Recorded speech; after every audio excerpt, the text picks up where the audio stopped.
The sinkhole inside of the Pizzaplex was probably one of the greatest catastrophes to ever happen in your life. It was worse than the bullying in middle school. It was worse than your parents' divorce. Even worse than the death of your first pet. Well, maybe not that. You had been one of the few diligent human workers at the Plex. You were a handyman, meaning you would fix any machine that was reporting minor damage. You also had some janitorial duties, like fixing light bulbs or burst pipes. Of course, for anything bigger, you still needed to call an on-duty engineer to come to the Pizzaplex. The sinkhole was something only select few inside of the Fazbear Entertainment could even attempt to foresee, so obviously most, if not all, were quite surprised. At first it was discussed that the Plex be fixed up again, but no, there was no chance. The building was cracked from top to bottom.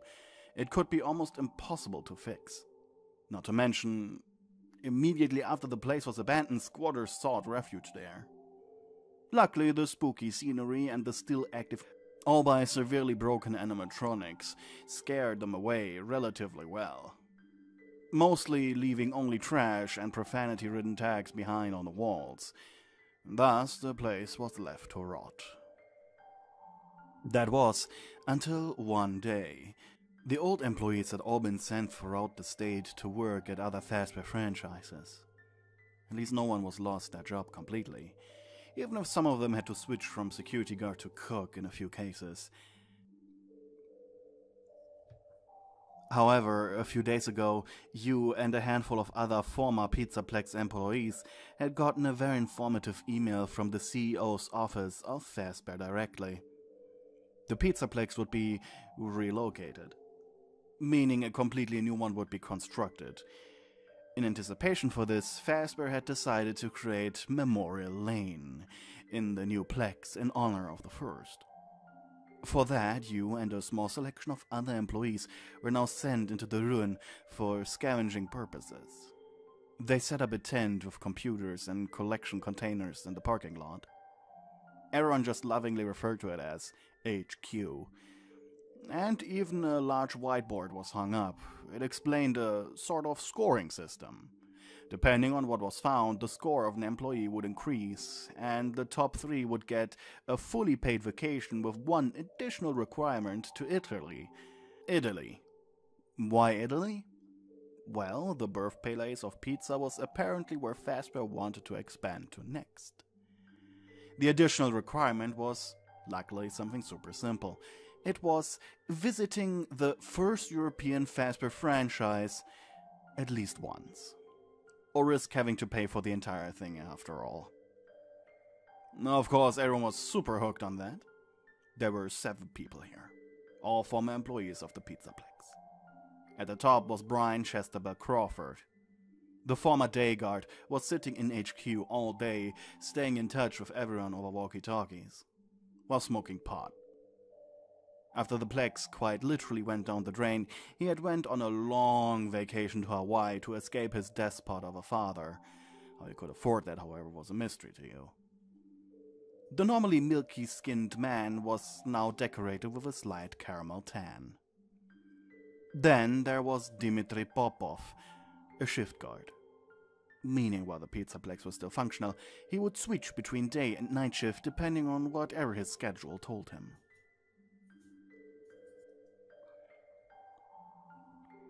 There also was Kevin. As an on-duty engineer, he was always driving around to different franchises, so for him, nothing really changed except for a slight cut in pay, as the Plex was now missing. He was here because of the free drinks, and what he considered an adventure paid by the company.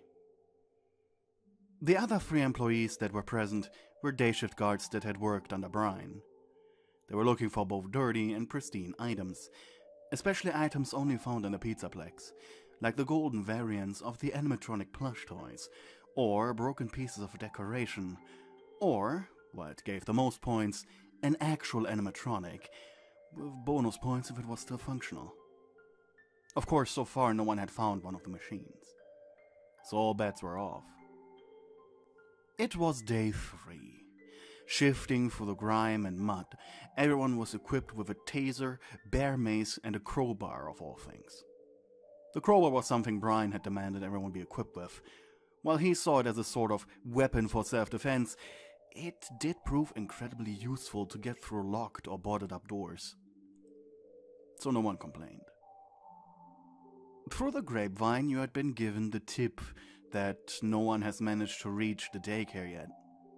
So you made that your next destination, choosing to enter the attraction through the daycare's theater. Spooky, the projector was still running. So was the daycare music, albeit it was quite distorted. You have to shut that down as quickly as possible. That was oddly terrifying. The reason the Pizzaplex had juice probably was its internal system still functioned, like the solar panels on the roof, that charged its batteries during the day. But that was just a theory you had. Your first steps into the daycare were difficult. The area that was accessible was seemingly picked clean, meaning only trash was left. No one had managed to enter the play area yet, though, so it was time to work at it. You had spent the entire day in one of the attractions before. You worked with Dimitri and Kevin together to deflood Gator Gulf, in the hopes to find Monty. Well, Monty was found, or at least half of him, but for that to be counted anything more than a mere scrap, you needed to find the other half, no matter how bad the shape of that other half one was. You slammed your crowbar into the wooden door that separated the daycare play area from the rest of the Pizzaplex. There was already signs of heavy damage from previous break-in attempts. However, before everyone just wanted quick scrap for points, you yourself were after the animatronics. So there was no chance you would abandon this now. Headless Freddy had already been discovered by Dimitri, and of course he had taken those points. So for anyone to heuristically catch up, a machine needed to be found. And the daycare attendant, in whatever shape he may be found, was theoretically the easiest to get. Over and over you slammed your crowbar into the door, until sweat was running down your face, and your arms felt like jello. Maybe you should let Dimitri do this. He is Russian ex-military after all, and a mountain of a man. But it was then when suddenly a somewhat smooth mechanical voice called out from behind the door. "The daycare is closed. Please come back tomorrow." That voice sounded like the daycare attendant. Wait, did he barricade the door after the first break-in attempts failed? Son, is that you? It couldn't be Moon. He was being too nice, but Sun wasn't so calm. I mean, yes, Son is here. Would you like to talk to him? Confused, you looked left and right. Bonnie? You were incredibly confused.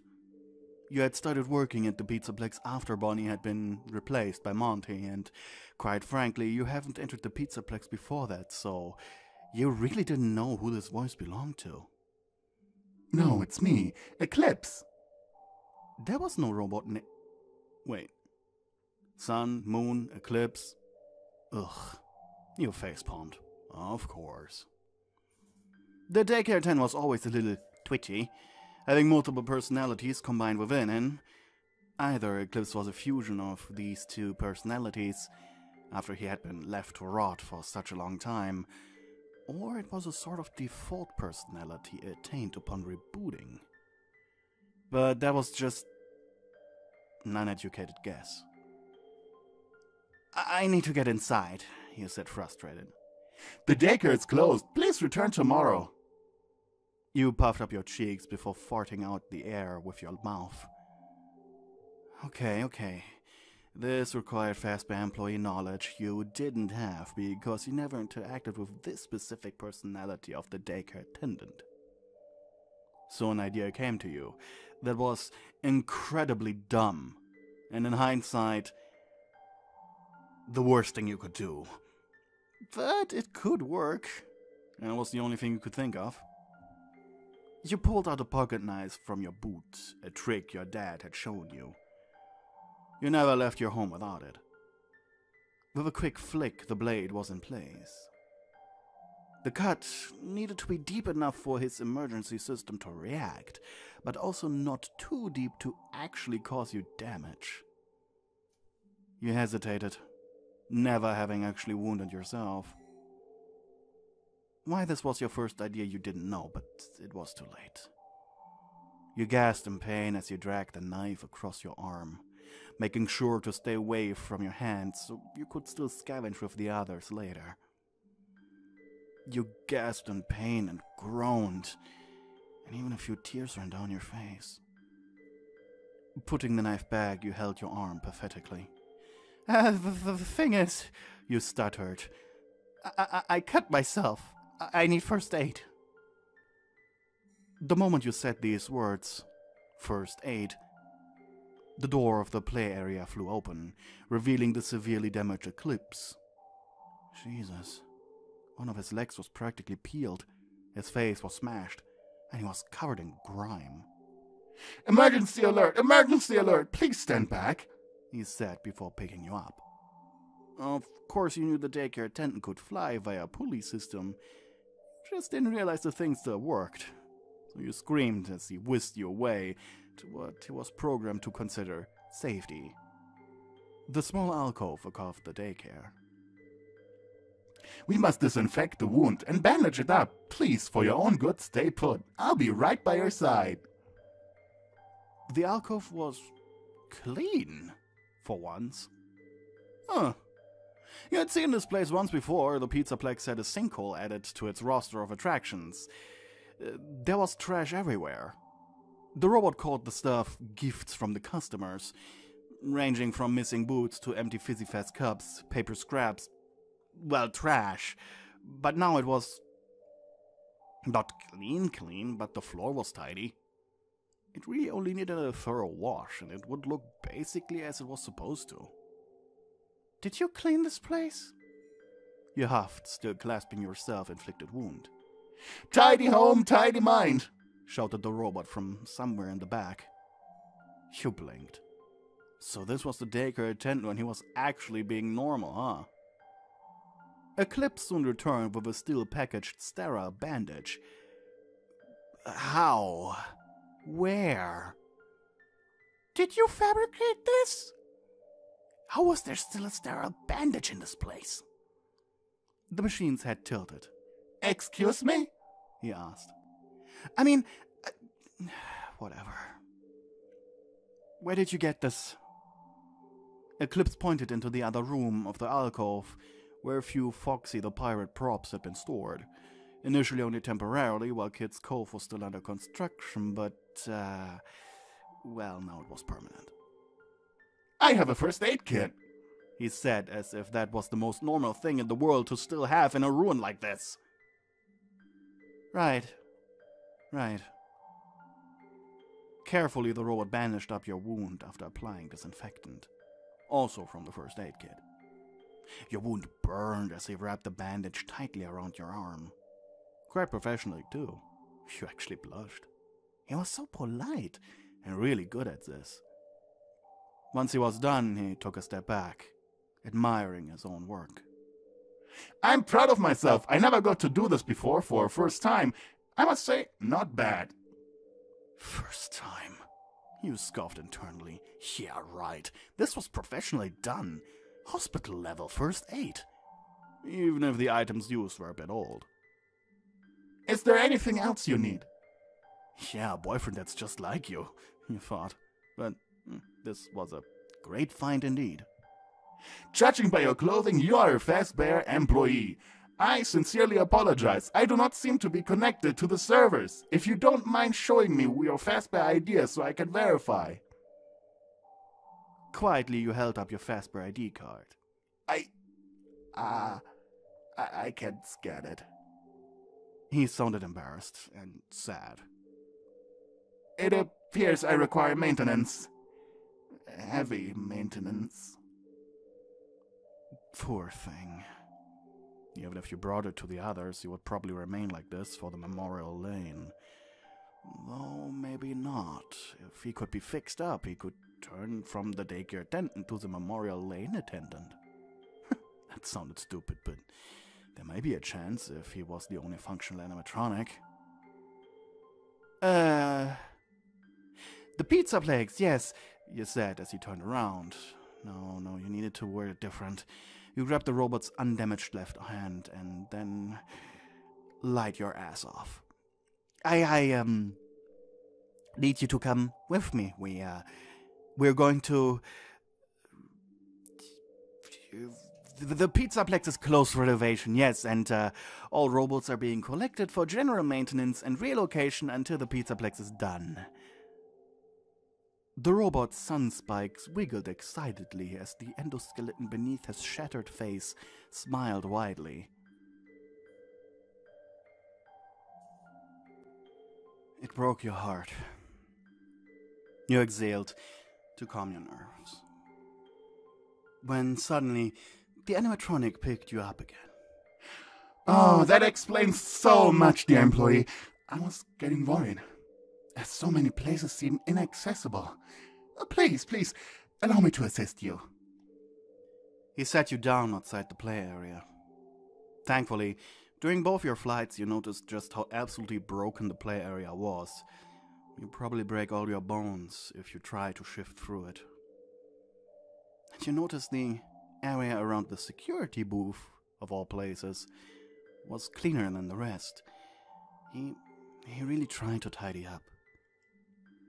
Eclipse set you on the ground before unhooking his rope. As the two of you walked to the entrance, you were in deep thought.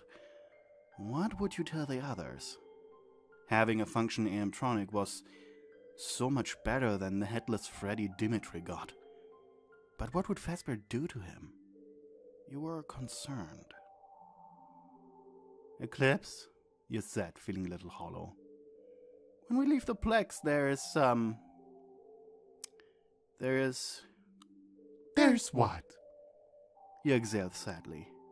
Never mind. Just, do what you will be told to, okay? Of course! The animatronic followed you into the parking lot. Seemed like you were the first to return. Entering the HQ tent, you swiped away the smoke from Brian's blunt. You coughed. Do you ever stop smoking? Sup, chuckled the man. I have a question. What happens to the animatronics if we find them? The man blinked. Straight to the point with it, huh? Well, they will be displayed. It was then he noticed your bloody bandage. Did you get your tetanus shot? That looks terrible. What if they're still functional? Brian blinked. You really didn't want to talk about that. His brows furrowed. I don't think even Fazbear accept them to be still functional. So there's no official plan? Don't tell me you found one that actually works. You braced yourself. Tell me first. He blinked. Because I was thinking maybe they could be the dedicated animatronics for Memorial Lane if they still work, that is. I'll see what I can do, but for that we need to find a functioning one. So, did you? Yes. Brian almost kicked over his stool as he stood up. Show me. Throwing his butt into an ashtray, he rushed outside.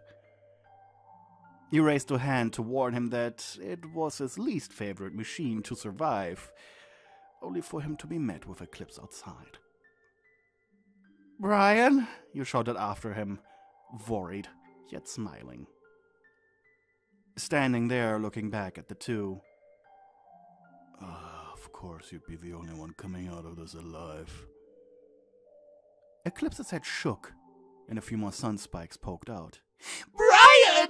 Shouted the animatronic with Sun's voice, before embracing Brian. Happily. The man groaned. You owe me for this. He pressed out. or you just chuckled.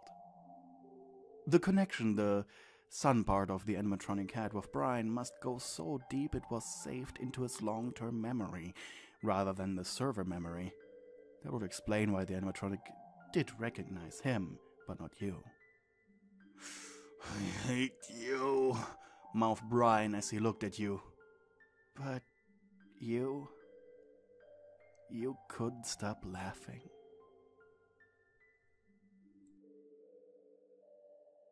Thank you to the people who are supporting me on Ko-fi.